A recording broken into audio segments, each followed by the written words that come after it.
देखो, हमारा जो एनवायरनमेंट है उसके कई सारे कंपोनेंट्स हैं। उसमें हमारा लिथोस्फीयर भी आ रहा है, उसमें हमारा हाइड्रोस्फीयर भी आ रहा है, उसमें हमारा एटमॉस्फेयर भी आ रहा है और उसमें हमारा बायोस्फीयर भी आ रहा है। ठीक है, तो कोई भी ऐसा फिजिकल चेंज या कोई भी ऐसा केमिकल चेंज जो कि अनडिजायरेबल हो और उससे जो लिविंग ऑर्गेनिज्म है उन्हें नुकसान हो। आसान सी डेफिनेशन में आपको बोलने की कोशिश कर रहा हूं कि हर वो अनडिजायरेबल चेंज, चाहे वो फिजिकल हो, चाहे वो केमिकल हो, चाहे वो बायोलॉजिकल हो, जिससे हमारे एनवायरनमेंट को या लिविंग ऑर्गेनिज्म को या हमारा जो इकोसिस्टम है अगर उसे कुछ नुकसान हो रहा है तो हर उस अनडिजायरेबल चेंज को हम क्या कहेंगे? पॉल्यूशन। पॉल्यूशन क्या है बेटा? हर वो अनडिजायरेबल चेंज, हर वो अनडिजायरेबल चेंज, चाहे वो फिजिकल हो, चाहे वो केमिकल हो, चाहे वो बायोलॉजिकल हो, जिससे हार्म हो, नुकसान हो, किसे? हमारे एनवायरनमेंट को, लिविंग ऑर्गेनिज्म को या हमारे इकोसिस्टम को। हर उस अनडिजायरेबल चेंज को हम पोल्यूशन कहेंगे। बात समझ आ रही है? चाहे वो मटेरियलिस्टिक हो या नॉन मटेरियलिस्टिक हो। इसका क्या मतलब है ये मैं तब बताऊंगा जब मैं डेफिनेशन लिखवा दूंगा। जरा डेफिनेशन लिखिए कि पोल्यूशन आर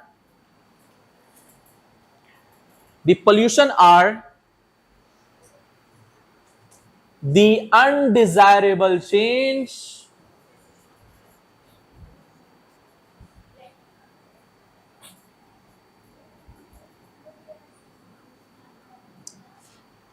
क्या कहा मैंने?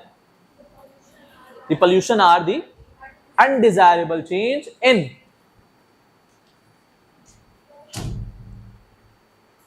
physical,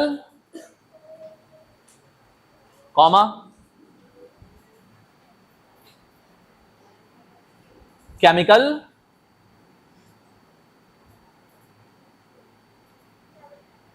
पहले फिजिकल कहा मैं, ओके, कॉमा, केमिकल और बायोलॉजिकल कैरेक्टरिस्टिक,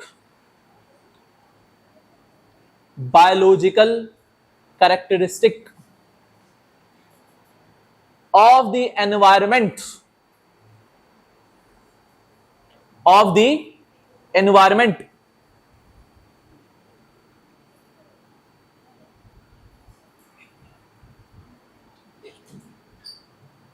कहां तक लिख दिया? that can harm living organism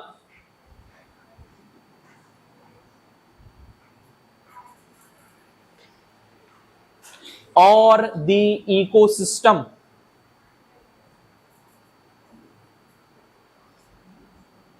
Full stop.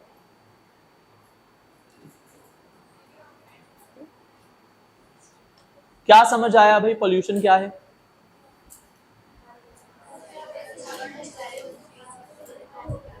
Undesirable से मुराद जिसकी रिक्वायरमेंट ना हो। अनवांटेड भी तो कह सकते हैं, अनवांटेड, एनी अनवांटेड चेंज भी कह लो आप इसे, जिससे क्या हो? नुकसान हो। किसे? या तो लिविंग ऑर्गेनिज्म को या फिर इकोसिस्टम को, जहां हम रहते हैं, आबो हवा, ठीक है, जमीन, पानी। तो इकोसिस्टम में कोई अनडिजायरेबल चेंज आ जाए जिससे हार्म हो हमारे इकोसिस्टम को या हम लिविंग ऑर्गेनिज्म को, तो हर उस चीज को मैं क्या कहूंगा?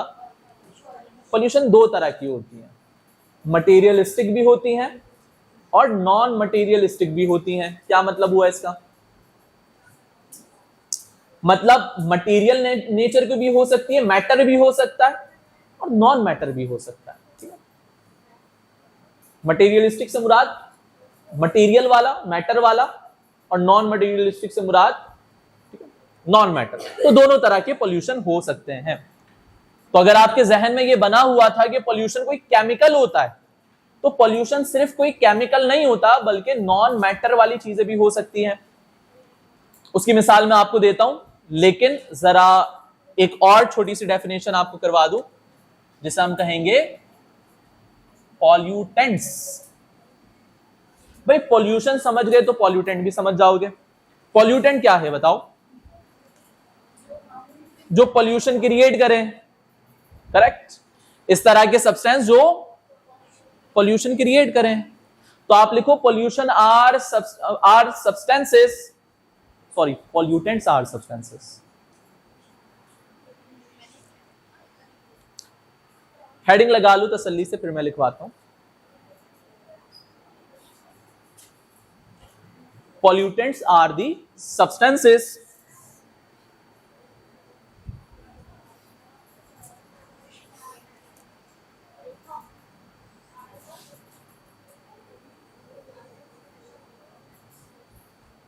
which when releases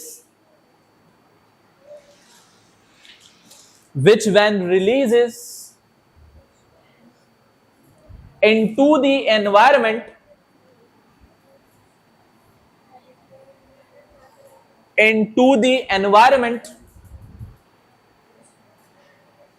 causes the pollution.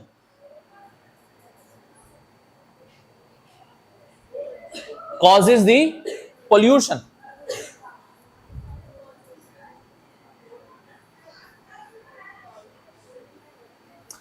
Comma लगाकर एक जुमला और लिख लो, इतना भी काफी है, लेकिन एक जुमला और लिखेंगे कॉमा लगाकर। Harm the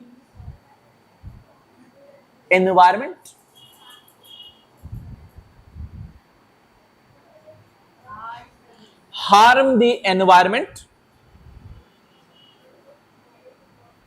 and the living organism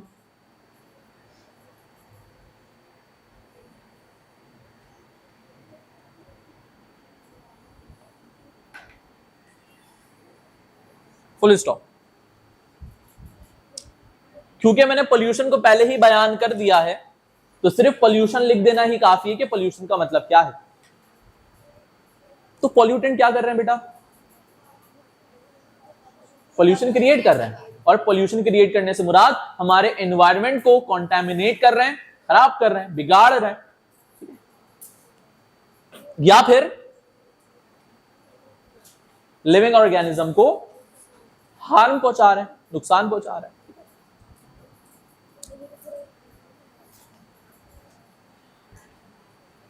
सवाल है कि पोल्यूशन किन तरह के हो सकते हैं, तो आपकी बुक में मेंशन है, एक लिस्ट मौजूद है, बारी बारी आप नाम लो, मैं आपको बताता जाता हूं। एयर पॉल्यूटेंट्स,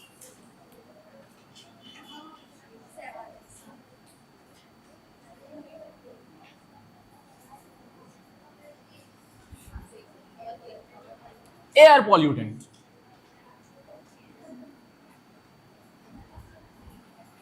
गैसेस,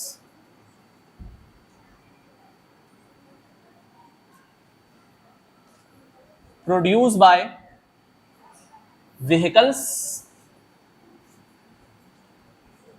व्हीकल में वी आया था, ई सही लिखा था ना ऐसे।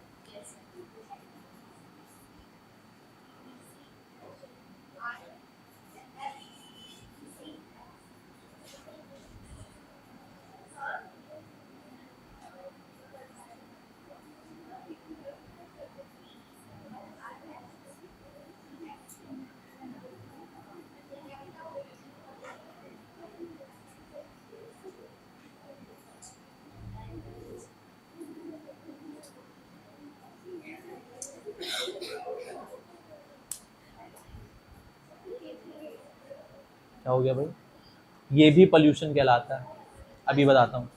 Yes, that is called noise pollution.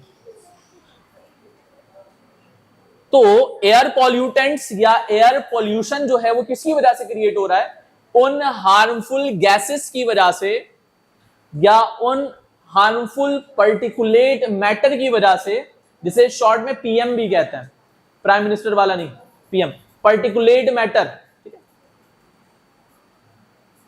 कुछ सॉलिड जर्रे होते हैं वो, ठीक है, खैर उस पर मैं ज्यादा बात नहीं कर रहा, बट वो गैसेस और वो पीएम पर्टिकुलेट मैटर जो गाड़ी के धुएं से निकल रहे हैं, इंडस्ट्री से निकल रहे हैं, जो फ्यूल हम जला रहे हैं उससे प्रोड्यूस हो रहा हो, या फिर यहां पर मैंने 2 दफा लिख दिया भाई, बर्निंग ऑफ फ्यूल ही काफी था,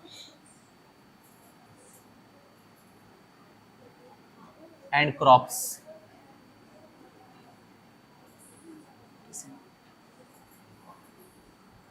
ठीक है, या फिर जो होता ही है ना, देखो समझो बात को, आपने सुना होगा अभी पाकिस्तान में भी जो सबसे ज्यादा पॉल्यूटेड शहर है कौन सा है? लाहौर। ठीक है, और खास तौर पर वो शहर जो कि पंजाब में। वाई? बिकॉज पंजाब जो है बहुत ही बड़ा एक एग्रीकल्चरल एरिया कंटेन करता है जहां पर फार्मिंग होती है, और कुछ ऐसी आपके पास फार्मिंग होती है ना, कुछ इस तरह की खेती होती है जैसे कि चावल की खेती, जिसमें टाइम ड्यूरेशन बड़ा कम होता है कि एक फसल निकालने के बाद जब आप दूसरी फसल लगाओगे, ठीक है, तो एक टाइम पीरियड होता है उसी में लगाना है, क्योंकि पानी का यूजेज भी होता है ज्यादा थोड़ा। तो हुकूमत डिफरेंट कंट्रीज में भी ऐसी होती है, एक खास टाइम पीरियड देती है कि इसमें उतारना और इसी में लगाना है, ठीक है, साल के इस हिस्से में। तो अब क्योंकि टाइम इतना कम है ना, तो जो हमारे फार्मर्स होते हैं या फिर जो उनके ऊपर मौजूद होते हैं, वो टाइम बचाने के लिए क्या करते हैं कि फसल उतारने के बाद जो जंगल झाड़ियां या जो चीजें बच गई हैं उसे वो हटाते नहीं है, बल्कि उसे जला देते हैं। जलाने से क्या होता है कि एक तो काम जल्दी हो जाता है, प्लस कॉस्ट इफेक्टिव भी है। लेकिन जब वो क्रॉप्स को जलाते हैं तो इसके जलने की वजह से जो गैस निकलती है और जो सॉलिड जर्रे निकलते हैं, जैसे पर्टिकुलेट मैटर कहते हैं, वो एयर में ही फंसी रह जाती है, और वो बड़ी वजह बनती है किसकी बेटा? बात समझ रहे हो? अब आप ये सोचो कि कराची भी अच्छा खासा एयर इंडेक्स में बहुत नीचे आता है, मतलब मैं कहूंगा बहुत ऊपर आता है, ठीक है, कहीं तो ऊपर आए हम नंबर 1 लेकिन हाँ, लाहौर के बाद ही हैं हम पाकिस्तान में। बट पॉइंट ये कि यहाँ की हवा भी कोई बहुत साफ नहीं है, बट यहाँ तो कोई एग्रीकल्चरिंग नहीं हो रही। जवाब है यहाँ का इंफ्रास्ट्रक्चर, यहाँ की डस्ट, और यहाँ जितनी गाड़ियां हैं उसका धुआं। खैर, सेकंड नंबर पर क्या है बच्चों?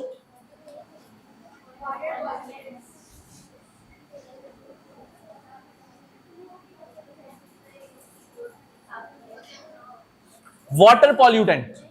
बेटा आपस में बातें ना करो, और अगर कोई जरूरी बात है, इस लेक्चर से जरूरी बात है, तो आप बोलो, मैं रुक जाता हूं और आपकी बात पहले सुन लेते हैं सब, और अगर जरूरी नहीं है तो खामोश हो जाओ। वाटर पॉल्यूटेंट्स ये क्यों होगा भाई? हाउस होल्ड वेस्ट की वजह से, इंडस्ट्रियल वेस्ट की वजह से, जो पानी में डंप कर देते हैं। हाउस होल्ड वेस्ट आप कह लो, या फिर मैं सेवेज सिस्टम कह देता हूं अपना, सेवेज सिस्टम, गटर लाइन भाई। ये जब वाटर बॉडीज में जाकर मिलता है तो यकीनन उस पानी को पॉल्यूट करता है। बहुत ज्यादा बातें नहीं है इस पर, आगे चलकर मैं, और क्योंकि अगले चैप्टर के अंदर वाटर पॉल्यूटेंट है आई गेस, तो वहां पर बात करेंगे, स्पॉइलर नहीं देना चाह रहा मैं। Number 3, soil pollutants. मट्टी में पॉल्यूशन क्यों आ रही है? हम जो फर्टिलाइजर यूज करते हैं उसकी वजह से, फर्टिलाइजर्स की वजह से, हम जो पेस्टिसाइड यूज करते हैं उसकी वजह से, हम जो हर्बिसाइड्स यूज कर रहे हैं उसकी वजह से, वगैरह वगैरह। तो सॉइल में, मट्टी में पॉल्यूशन क्यों हो रही है? फर्टिलाइजर की वजह से। वो अद्वियात जिससे हम कीड़े मकोड़ों को मारते हैं, पेस्टिसाइड, उसकी वजह से। आप कहोगे सर वो तो पत्तों पे डालते हैं, जमीन में नहीं डालते। आप डालते पत्तों पर ही हो, लेकिन जब बारिश आती है तो पानी आता है और वो पानी उन तमाम केमिकल को धोकर जमीन तक ले आता है, और मट्टी में ये केमिकल जब आते हैं तो उसे पॉल्यूट करते हैं। What is herbicides? हर्बिसाइड्स जो होते हैं वो वीड्स को खत्म करने के लिए, जंगल झाड़ियों को, मतलब जाहिर सी बात है आपने लगाया था पुदीना, आपने लगाए थे, लेकिन आसपास कुछ ऐसे पौधे भी उग गए हैं जो कि आपके लिए कारामद नहीं है। वो आपके प्लांट को देने वाले पानी को सोखेंगे, आपकी प्लांट के न्यूट्रिएंट्स को भी खाएंगे, तो बेहतर क्या है उसे मार भगाओ। तो वीड्स को खत्म करने के लिए जो केमिकल्स यूज करते हैं दैट इज हर्बिसाइड्स, वीड्स, झाड़ियां वगैरह जो होती हैं, ठीक है। नंबर 4 पर कौन है? Thermal pollution.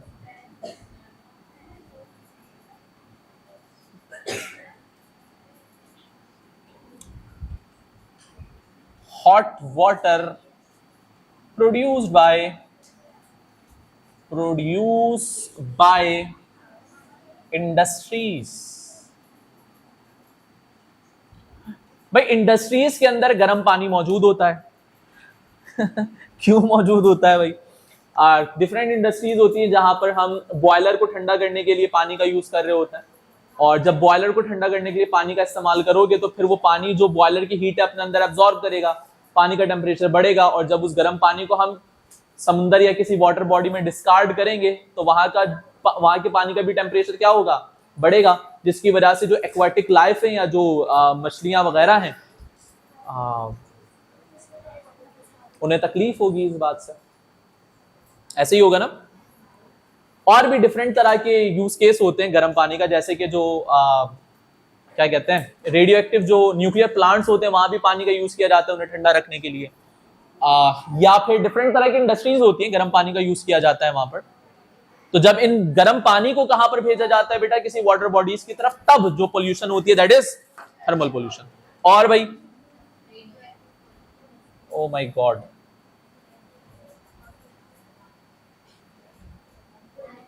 Pollutants.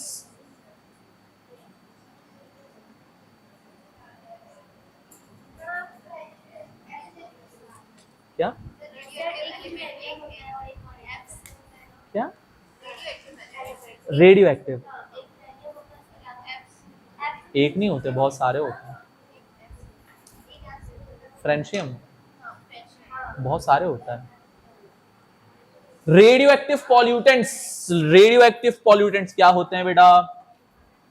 Nuclear waste, nuclear plant में जो वेस्ट होता है जब उसे हम कहीं पर डंप करते हैं, ठीक है। और हाँ, सॉइल पॉल्यूटेंट जो है ना बेटा, ये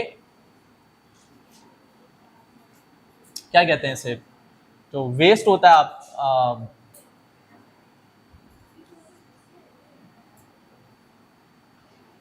पुअर मैनेजमेंट ऑफ वेस्ट, इसकी वजह से भी तो होता है ना। जो कचरा वचरा है जो यहां वहां फेंक देते हैं, और भी याद आता रहेगा, मैं बताता रहूंगा, जैसे कि बल्कि सही है भाई। तो न्यूक्लियर वेस्ट जो होता है जिसमें रेडियो एक्टिव मटीरियल्स होते हैं, उनसे जो पॉल्यूशन होता है उसे हम क्या कहते हैं? अब देखो, रेडियो एक्टिव मटीरियल कोई अच्छी चीज तो है नहीं ना, हम इंसानों के लिए, लिविंग ऑर्गेनिज्म के लिए कोई अच्छी चीज नहीं है। इसमें जो रेडिएशन निकलती है वो रेडिएशन आपके डीएनए तक को डैमेज कर सकती है, आपको कैंसर में मुब्तला कर सकती है, आपकी स्किन खराब कर सकती है, तो ये कोई अच्छी चीज तो नहीं है। तो जब इसे अच्छी चीज भी है तो सर यूज क्यों कर रहे हैं? एनर्जी प्रोडक्शन के लिए, एनर्जी हासिल करने के लिए। और न्यूक्लियर एनर्जी जो प्रोड्यूस होती है ना बेटा, उसका आप अंदाजा भी नहीं लगा सकते कि 1 किलो अगर मेरे पास कोई रेडियो एक्टिव मटेरियल हो तो उसमें से कितनी एनर्जी निकल सकती है, आप उसे इमेजिन भी नहीं कर सकते, इसलिए मैं करवाऊंगा भी नहीं। कैसा? बल्कि मैं एक बात बताता हूं, एटम बम का नाम सुना है? कहां सुना है? हर जगह। कहां? घर में? क्या घर में कोई फॉर्मूला शेयर करो एटम बम का?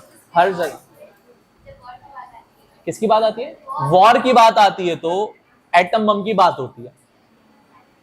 ओके, अच्छा, एटम बम जो है ना, जो सबसे पहला एटम बम था वो जाहिर है अमेरिका ने बनाया था और ओपेनहाइमर ने बनाया था, ओपेनहाइमर की टीम ने बनाया था। यूरेनियम से बनाया था। किससे बनाया था? यूरेनियम, आई गेस यूरेनियम 35 से बनाया था। ठीक है, आपको पता है ना, एक शहर में गिरा था, वो शहर पूरा नेस्तो नाबूद हो गया था। इतनी एनर्जी उसमें से, इतनी हीट निकलती है कि शहर के शहर मिट जाते हैं। पता है आपको?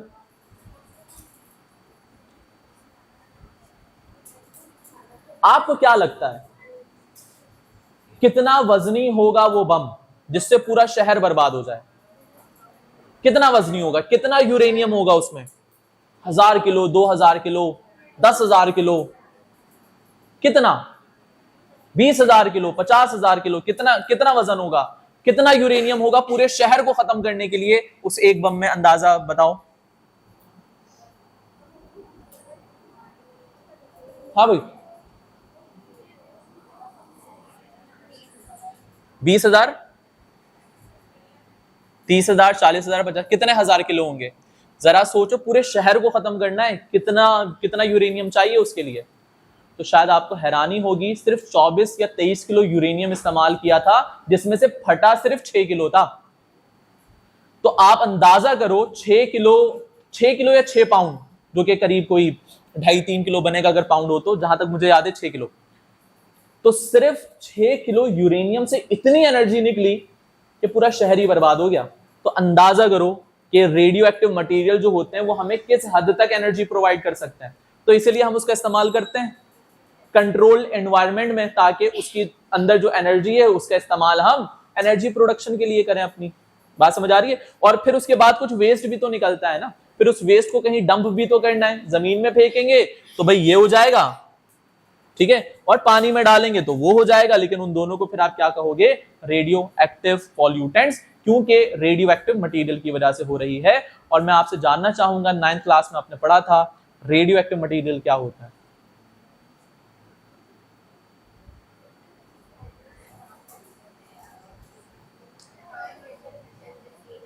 बहुत मजे का, बहुत इंटरेस्टिंग टॉपिक है ये।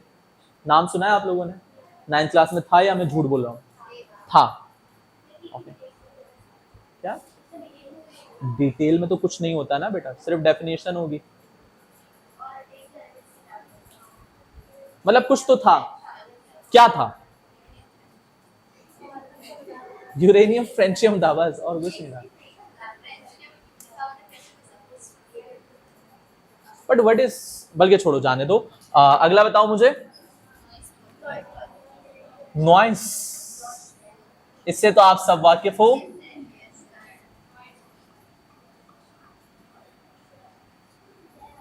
नॉइस पोल्यूशन किसकी वजह से होता है?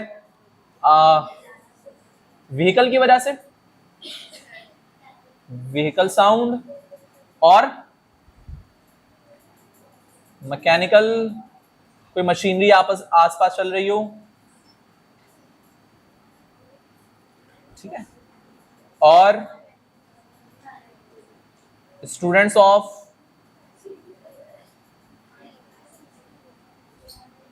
मैट्रिक F1, F2 कर देते हैं, F1 में थोड़ा शोर कम होता है, EDC। सही है?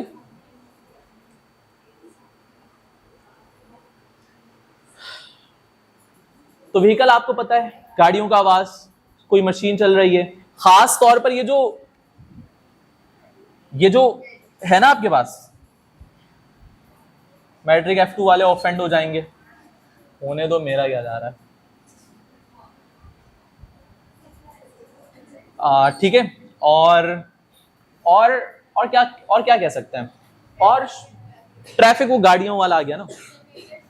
जनरेटर मैकेनिकल में डाल दो, और कुछ अलग, सब कुछ हो गया।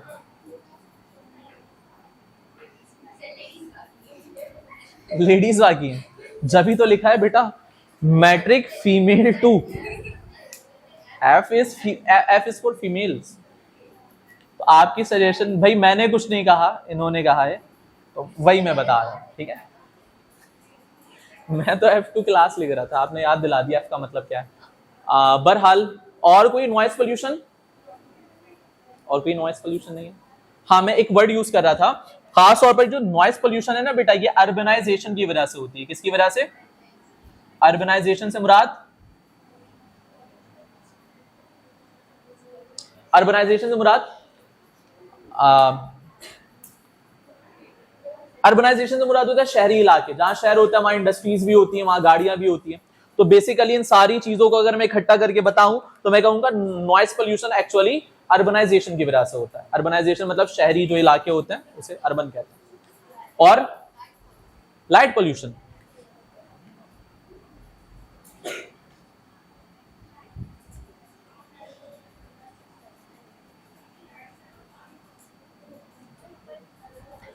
लाइट पोल्यूशन किसकी वजह से होगा? हाँ भाई, लाइट पोल्यूशन किसकी वजह से? जाहिर सी बात है लाइट की वजह से। जहां ज्यादा लाइट हो जाए, जैसे कि अक्सर होता है ना, अगर आप दिन की क्लास में पढ़ रहे होते तो आप कहते हैं सर लाइट बंद कर दें, बोर्ड नहीं दिख रहा, सर खिड़की पे, वो इसीलिए तो लगाया हम, ठीक है, ताकि बाहर की रोशनी रिफ्लेक्ट ना हो। मतलब अनवांटेड जो लाइट है वो भी क्या है, एक तरह का पोल्यूशन है। बात समझ आ रही है? तो ये तमाम तरह के पोल्यूशन होता है। लेकिन ये पोल्यूशन भी, खैर हमारा जो मुद्दा है, क्योंकि एटमॉस्फेयर वाला चैप्टर है तो गैस की, एयर की बात करेंगे, एटमॉस्फेयर की बात करेंगे कि एटमॉस्फेयर में, एयर में कौन पोल्यूशन कॉज करता है। तो आप हेडिंग लगाओगे एयर पोल्यूशन, या एयर पोल्यूशन के बजाय अब आप प्राइमरी सेकेंडरी पॉल्यूटेंट भी लगा सकते हो, आपकी मर्जी। एयर पोल्यूशन की हेडिंग है आपके पास? हाँ, हेडिंग लगा लो, एयर पोल्यूशन, पोल्यूशन या पॉल्यूटेंट, एयर पॉल्यूटेंट्स। जी सर, कौन बोल रहा है? नॉइस पोल्यूशन, शोर शराबा। अभी कराची का AQI कितना है देखते हैं।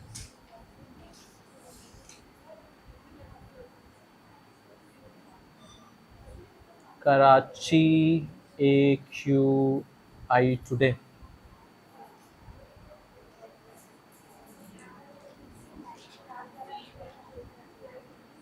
है झूठ बोल रहा है मुझे लग रहा है। AQI सिर्फ 43 बता रहा है, सिर्फ 43।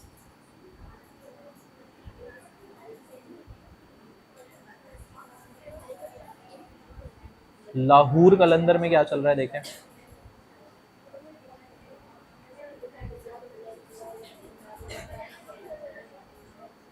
ओहो,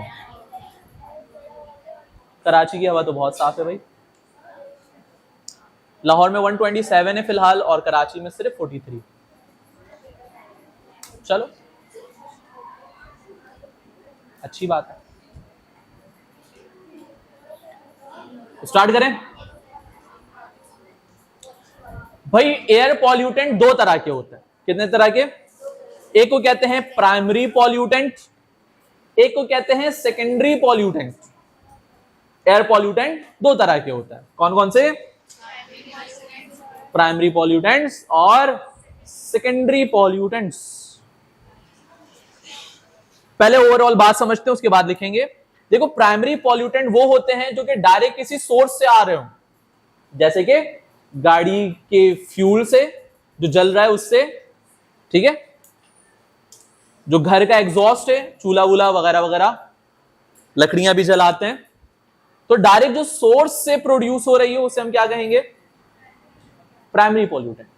जब ये पॉल्यूटेंट हमारे एटमॉस्फेयर में आते हैं तो इन पॉल्यूटेंट के अंदर कुछ चेंजिंग आती है, और ये प्राइमरी पॉल्यूटेंट जब केमिकली बदल जाएं, तो ये बन जाते हैं क्या, सेकेंडरी पॉल्यूटेंट।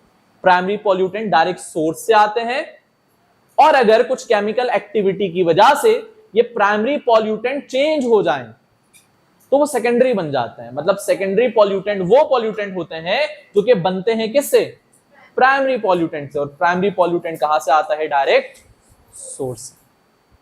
इस पर कुछ मजीद बातें करेंगे, लेकिन अगली क्लास में। कोई सवाल है तो पूछ लो।